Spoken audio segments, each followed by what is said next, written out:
محمود غزنوی کو سب سے پہلے انگریزوں نے لٹیرا قرار دیا 1857 سے کچھ عرصہ پہلے، اور آج کے پاکستان کے ڈیفنس منسٹر خواجہ آصف وہ یہ کہہ رہے ہیں کہ محمود غزنوی ایک لٹیرا تھا۔ جس ڈیفنس منسٹر کے میزائلوں کے نام بھی محمود غزنوی کے نام پہ ہیں، اور پاکستان کے ایک یوٹیوبر سید مزمل وہ یوٹیوب پہ بیٹھ کے یہ ڈیفینڈ کر رہے ہیں کہ خواجہ آصف جو کچھ بھی بول رہا تھا وہ سچ بول رہا تھا۔ بینگ اے یوٹیوبر میں یہ کبھی بھی یہ بات تسلیم نہیں کروں گا کہ یہ 2 ٹکے کے ویوز لینے کے لیے یہ ایسی بکواس کریں، محمود غزنوی کو ایکسپوز کریں ان کتابوں کا حوالہ دے کر جو انگریزوں نے لکھی ہیں، جو ہندوؤں نے لکھی ہیں۔ مجھے پتہ ہے انہوں نے کیوں یہ ویڈیو بنائی ہے، اس کا مقصد صرف انڈیا کی جو آڈینس تھی اس کی توجہ اپنی طرف کھینچنا تھا۔ میں آج آپ لوگوں کے سامنے محمود غزنوی کی اصل تاریخ رکھنے والا ہوں۔ انگریزوں کے مائنڈ سیٹ پہ چلنے والے خواجہ آصف اور پاکستانی یوٹیوبر سید مزمل، ان کو میں بتاؤں گا کہ اصل تاریخ کیا ہے۔ پہلے آپ ان کا موقف دیکھ لیں۔ یہ محمود غزنوی تو ہے نہیں ہے، وہ تو لوٹ مار کر کے واپس چلا جاتا تھا۔ ہماری تاریخ میں اس کو ہیرو پینٹ کیا جاتا ہے، جو میں نہیں مانتا۔ اب آپ مجھے بتائیے کہ کیا خواجہ آصف صاحب کی بات غلط ہے؟ میں کہوں گا بالکل نہیں۔ He is 110% right and I endorse statement. دوستو، غزنوی سلطنت جو کہ 976 عیسوی سے 1186 عیسوی تک قائم ایک حکومت تھی، جس کا دارالحکومت افغانستان کا شہر غزنوی تھا۔ اس کا سب سے مشہور حکمران تھا سلطان محمود غزنوی، جس نے ہندوستان پر 17 بار حملے کیے اور سومنات پر حملہ کر کے خود کو تاریخ میں بت شکن کے طور پر امر کر دیا۔ دوستو، دولت السامانیہ کی حکومت خلافت امیہ کے خاتمے کے بعد 876 عیسوی کے اندر ٹرانسکسینیا میں قائم ہوئی۔ ٹرانسکسینیا یا ماروا اون نہر سینٹرل ایشیا کے ایسے علاقے کو کہا جاتا ہے جس میں موجودہ دور کے ازبکستان، تاجکستان اور جنوب مغربی قازقستان کے علاقے شامل ہیں۔ اپنے باپ دادا اسد بن سامان کے نام پر یہ خاندان سامانی کہلاتا ہے۔ نصر بن احمد بن اسد سامانیوں کی آزاد حکومت کا پہلا حکمران تھا۔ ٹرانسکسینیا کے علاوہ موجودہ افغانستان کا علاقہ خراسان بھی اس کی حکومت میں شامل تھے۔ سامانیوں نے 1005 تک یعنی کل 134 سال اپنے دور حکومت میں حکومت کی، اور اس عرصے کے دوران اسے 10 حکمران نصیب ہوئے۔ آخری دور میں سامانی حکومت عباسیوں کی طرح کمزور ہوتی چلی گئی اور مختلف گورنرز نے بغاوت کا اعلان کر دیا۔ خراسان اور غزنی کے علاقے کے اندر ایک سپہ سالار جس کا نام تھا سبکتگین، وہ ایک ترک غلام کمانڈر تھا۔ انہوں نے اپنی ایک آزاد حکومت قائم کر لی۔ اسی طرح بخارا اور سمرقند پر کاشغر کے بادشاہ ایلک خان نے قبضہ کر کے سامانی حکومت کا خاتمہ کر دیا۔ جب سامانی حکومت کمزور ہو گئی اور اس کے صوبیدار خود مختار ہو گئے تو انہوں نے ایک صوبیدار یعنی کہ سبکتگین نے 366 سے 387 افغانستان کے دارالحکومت کابل کے جنوب میں واقع شہر غزنی میں 366 ہجری کے اندر ایک آزاد حکومت قائم کی، جو تاریخ کے اندر دولت الغزنویہ، غزنوی حکومت یا آل سبکتگین کے نام سے جانی جاتی ہے۔ اور پھر سبکتگین کا خراسان پر بھی قبضہ ہو گیا، اور اسی سبکتگین کے زمانے کے اندر مسلمان پہلی بار درہ خیبر کے راستے پاکستان کے اندر داخل ہوئے۔ سلطان محمود غزنوی، جس کی سب سے بڑی وجہ شہرت ہندوستان پر 17 حملے ہیں، اس کی بنیادی وجہ جان لینا نہایت ہی ضروری ہے۔ موجودہ پاکستان کے علاقے شہر لاہور سے پشاور تک کا علاقہ ایک ہندو راجہ جے پال کے زیر سلطنت تھا، اور اس کی حکومت پشاور سے لے کر آگے کابل تک پھیلی ہوئی تھی، اور اس کی حکومت کی سرحدیں سبکتگین کی حکومت کی سرحدوں سے ملی ہوئی تھی۔ راجہ جے پال نے جب دیکھا کہ سبکتگین کی حکومت طاقتور بن رہی ہے تو اس نے ایک بہت بڑی فوج لے کر غزنی پر حملہ کر دیا، لیکن لڑائی میں سبکتگین نے اسے شکست دے دی اور جے پال کو گرفتار کر لیا۔ جے پال نے سبکتگین کی اطاعت قبول کر کے اپنی جان بچائی اور سالانہ خراج دینے کا وعدہ کیا۔ سبکتگین نے جے پال کو رہا کر دیا اور لاہور واپس آ گیا، لیکن جے پال نے وعدے کے مطابق اپنا خراج نہیں دیا، اور جس کے بعد سبکتگین نے اس کی حکومت پر دوبارہ حملہ کیا اور وادی پشاور پر قبضہ کر لیا۔ لڑائی سے پہلے جے پال اپنے ارد گرد کے راجاؤں سے مدد لے کر اس جنگ کے اندر شامل ہوا تھا، اس لیے اس شکست کے بعد نہایت ہی شرمندگی کی حالت میں اپنی حکومت اپنے بیٹے اننت پال کے حوالے کر کے اس نے خود کو لاہور کے دروازے کے ایک پرانے برگد کے درخت کے پاس ایک بہت بڑی چتا جلائی اور اس کے اندر جل کر مر گیا۔ سبکتگین کا 20 سال کی حکومت کے بعد انتقال ہو گیا، اور جس کے بعد اس کا بیٹا محمود غزنوی تخت پر بیٹھا۔ جب سبکتگین کی وفات 997 میں ہوئی تو اس وقت سلطان محمود اپنے والد کی طرف سے نیشا پور کا حاکم مقرر تھا، اور سلطان کا بھائی اسماعیل جو باپ کی وفات کے بعد موقع پر غزنوی کے اندر ہی موجود تھا، اس نے خود ہی اپنی تاج پوشی کا اعلان کر دیا۔ سلطان محمود نے پہلے خط و کتابت کے ذریعے بھائی اسماعیل سے بات کرنے کی کوشش کی، لیکن جب کوئی حل نہ نکلا انہوں نے اسماعیل کی حکومت ختم کر کے خود غزنی کی سلطنت سنبھال لی۔ سلطان محمود خاندان سبکتگین کا سب سے بڑا بادشاہ ہوا اور اسلامی تاریخ کے مشہور حکمرانوں میں ایک۔ محمود ہندوستان پر 17 حملوں کے باعث شہرت کی بلندیوں تک پہنچا۔ اس کی فوج کم و بیش 1 لاکھ تھی اور اس کی فوج کے اندر عرب، سلجوق، افغان اور مغل کے علاوہ 10 سے 15 ہزار ہندو سپاہی بھی شامل تھے۔ سلطان محمود بچپن ہی سے بڑے نڈر اور بہادر تھے۔ وہ اپنے والد کے ساتھ کئی لڑائیوں میں بھی حصہ لے چکے تھے، لہٰذا بادشاہ بننے کے بعد انہوں نے پے در پے فتوحات کو مزید پھیلایا۔ شمال میں انہوں نے بخارا اور خوارزم پر قبضہ کر لیا۔ غزنوی حکمرانوں کا دور پاکستانی تاریخ کے اندر خاص طور پر بڑی اہمیت رکھتا ہے، اس لیے پاکستان کے میزائل کا نام انہی کے نام پر یعنی غزنوی رکھا گیا ہے۔ کیا آپ جانتے ہیں کہ پاکستان تقریباً 200 سال تک غزنوی سلطنت کا حصہ رہا اور اس زمانے میں اسلامی تاریخ کی جڑیں مضبوط ہوئیں۔ کوہ سلیمان کے رہنے والے پٹھانوں نے اسی زمانے کے اندر اسلام قبول کیا۔ غزنویوں کے دور کے اندر لاہور پہلی مرتبہ علم و ادب کے مرکز کے طور پر ابھرا اور اس زمانے کے اندر فارسی کے کئی ادیب اور شاعر یا تو لاہور کے اندر پیدا ہوئے یا یہاں آ کر آباد ہوئے۔ لاہور میں حضرت علی بن عثمان حجویری بہت مشہور ہیں۔ وہ ایک بہت بڑے ولی تھے جن کی وجہ سے لاہور کے علاقے کے اندر اسلام کی اشاعت ہوئی اور بہت سے ہندو مسلمان ہوئے۔ حضرت حجویری آج کے داتا گنج بخش کے نام سے مشہور ہیں۔ انہوں نے 40 سال تک اسلام کے ایک بہت بڑے حصے کی سیر کی اور آخر میں لاہور آ کر رہنے لگے۔ ان کا مزار آج بھی لاہور کے اندر موجود ہے۔ سلطان محمود غزنوی نے دوسرا حملہ کیا 1004 کو، جو کہ بھیرا دریائے ستلج کے قریبی علاقوں پر مشتمل ریاست ہے اور اس کا راجہ بجی راؤ تھا، اس علاقے پر کیا، جبکہ تیسرا حملہ ملتان کے حاکم ابو الفتح کے خلاف 1006 کے اندر کیا، لیکن راستے میں ہی دریائے سندھ کے کنارے پر جے پال کے بیٹے اننت پال کے ساتھ ان کی لڑائی شروع ہو گئی۔ سخت جنگ کے بعد اننت پال کو شکست ہوئی۔ چند روایات کے مطابق وہ پناہ لینے کے لیے کشمیر بھاگ گیا۔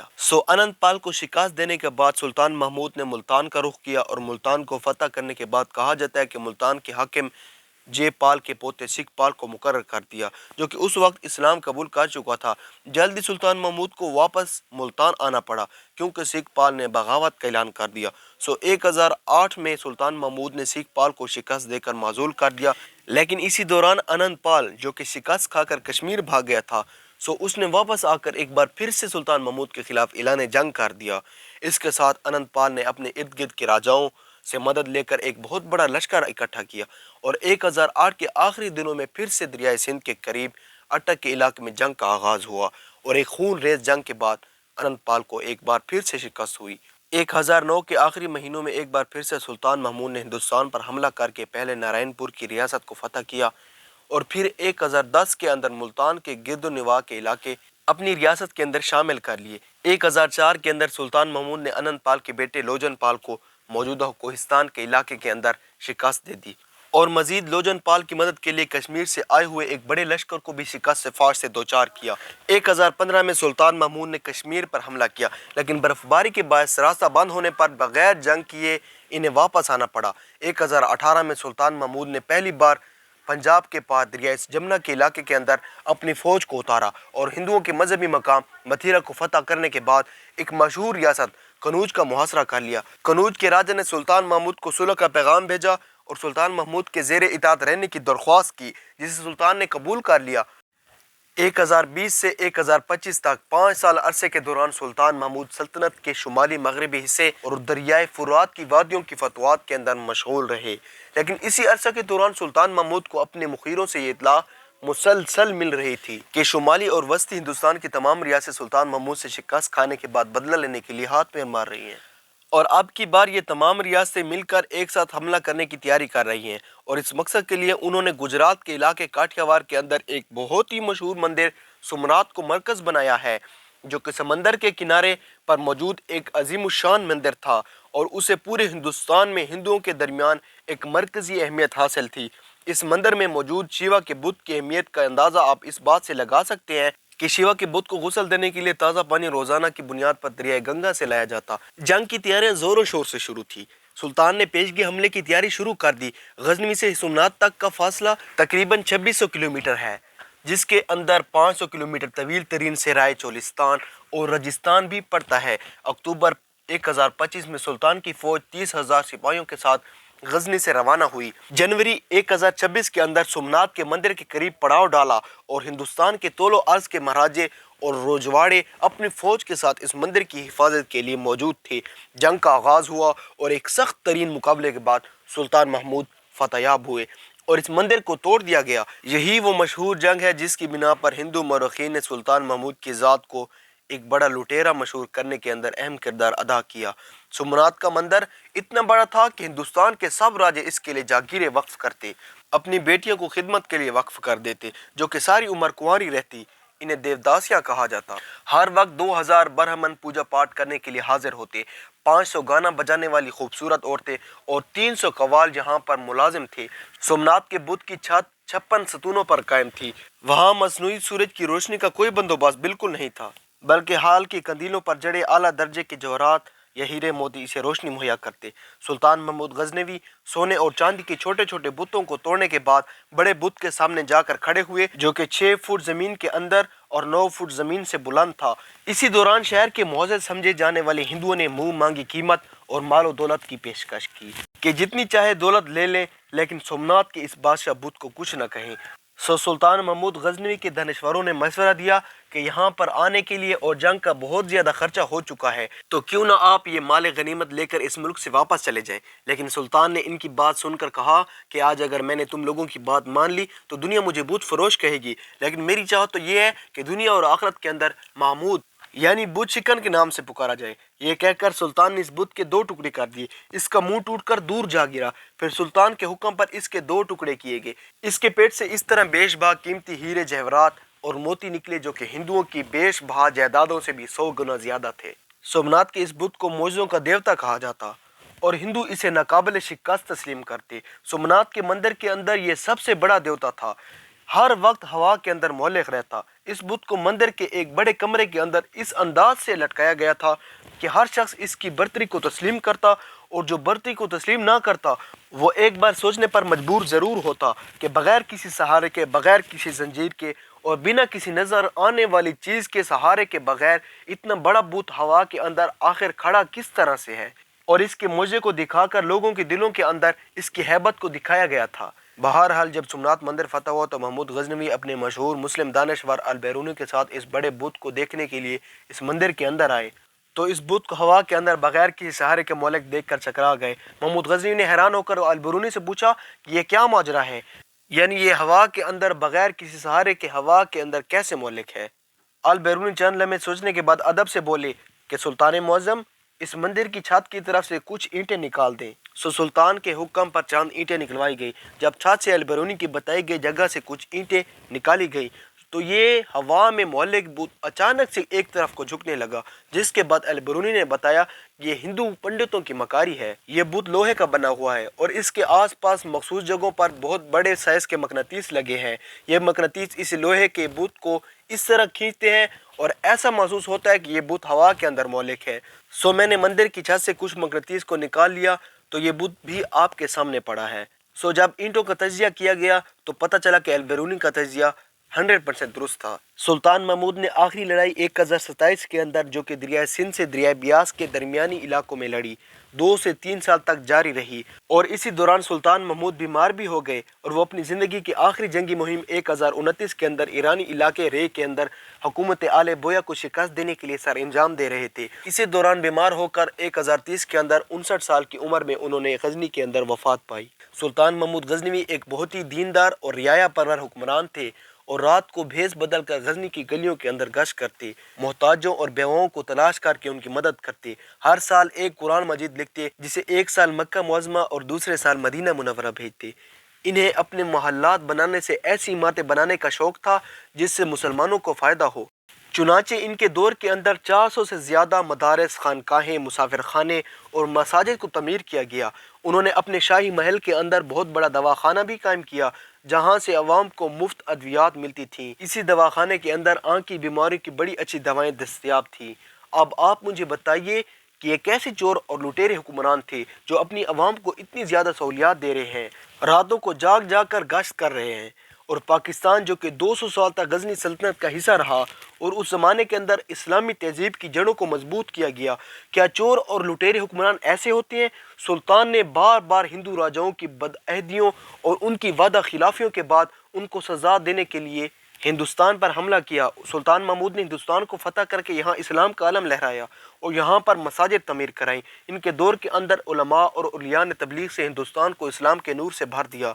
اس بات کی طرف اشارہ کر کے قائد اعظم نے فرمایا تھا کہ پاکستان تو اسی روز بن گیا تھا جب پہلا ہندو مسلمان ہوا تھا، اور یہی زخم ہے جس کی تکلیف آج تک ہندوؤں کو ہوتی ہے، اور جب تک پاکستان رہے گا یہ تکلیف بھی رہے گی۔ یہ بات سچ ہے کہ اگر سلطان محمود غزنوی ہندوستان نہ آتے تو کبھی بھی یہاں توحید اسلام کا پھیلاؤ شروع ہی نہ ہوتا، اور نہ ہندوؤں کے اندر چھپا ہوا بغض و حسد، شرک و بت پرستی کا گند سلطان محمود کے خلاف پروپیگنڈے کی صورت میں باہر آتا۔ ہندو تاریخ دان مسلمانوں کی دل آزاری کی غرض سے ایسی کتابیں شائع کر رہے ہیں جس میں مسلمان حکمرانوں کو مکروہ شکل کے اندر پیش کیا جاتا ہے۔ کتابوں کے ساتھ ساتھ یہ بغض و حسد آج کل فلموں کی شکل میں بالی ووڈ انڈسٹری کے اندر واضح طور پر دیکھا جا سکتا ہے۔ جب ہندو انگریزوں کے ساتھ ہندوستان کے اندر اقتدار کے اندر شامل ہوئے تو انہوں نے بر عظیم کے نام سے تمام سرکاری سکولوں کے اندر تاریخ ہند کے نام سے کتاب پڑھانا شروع کی، جس میں مسلمان حکمرانوں کو اور ان کے اسلامی دور کو خوب برا بھلا کہا گیا ہے۔ جو لوگ ان ہندوستانی مورخین کی کتابوں کو پڑھ کر ان کی تنگ ذہنیت پر سلطان محمود کو لٹیرا کہتے ہیں، ان سے میرا یہ سوال ہے، یہ اگر سونے اور جواہرات کے حصول کی لڑائی تھی تو مندر اور رجواڑوں کی بے انتہا پیشکش کو سلطان نے کیوں ٹھکرایا؟ خوبصورت سے خوبصورت لڑکیاں سلطان کو پیش کی گئیں، لیکن انہوں نے اسے کیوں ٹھکرا دیا؟